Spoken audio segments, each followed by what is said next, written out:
A real strength of the Ravens offense through the first 4 games has been the team's ability to put up points inside the red zone.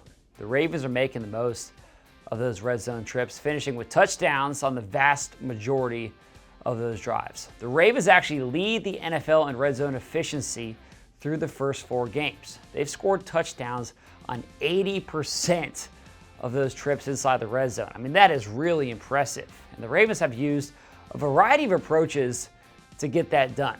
Just look at Sunday's win over Cleveland. On 2 of those drives, the Ravens leaned on Lamar Jackson and his legs in order to get to the end zone.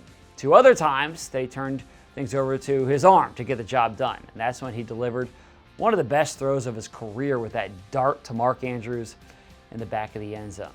The Ravens are playing great in the red zone right now, and it's a huge reason why this team is 3-1. Head coach John Harbaugh talked about that this week. Well, we're executing really well down there. You know, I think our coaches do a really good job of scheming it. Craig Versteg is a big part of that. Todd, all the coaches do a great job of scheming. And then, you know, it comes down to guys, again, making plays. I mean, the players deserve the credit.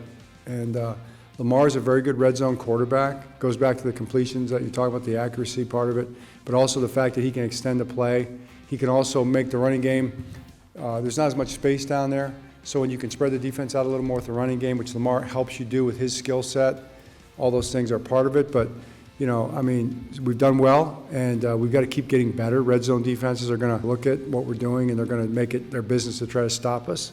And we've got to keep it moving and keep one step ahead of the competition.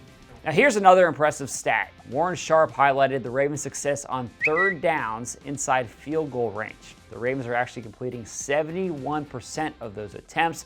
As you can see, that's #1 in the NFL. That allows this team to extend drives and then puts them in position to finish those drives with touchdowns. And that's been exactly what they're doing. The red zone offense really was the challenge for the Ravens last year. If you go back and look at it, they actually finished last season ranked 30th in the NFL in red zone efficiency, scoring touchdowns on just 44% of those trips. But it's a different story this year. And if they can keep this trend going throughout the season, the Ravens are going to win a lot of games this year. Now, that's it for me on Final Drives today. But before I go, I also want to make sure you know about the events we have coming up next week for the team's trip to London ahead of our Week 6 game against Tennessee. We have a bunch of stuff planned, including a live taping of the Lounge podcast. It's going to be a great time. We can't wait to meet all our fans from around the world. So check out more information on that by visiting BaltimoreRavens.com/London. Thanks for watching. I'll see you again tomorrow.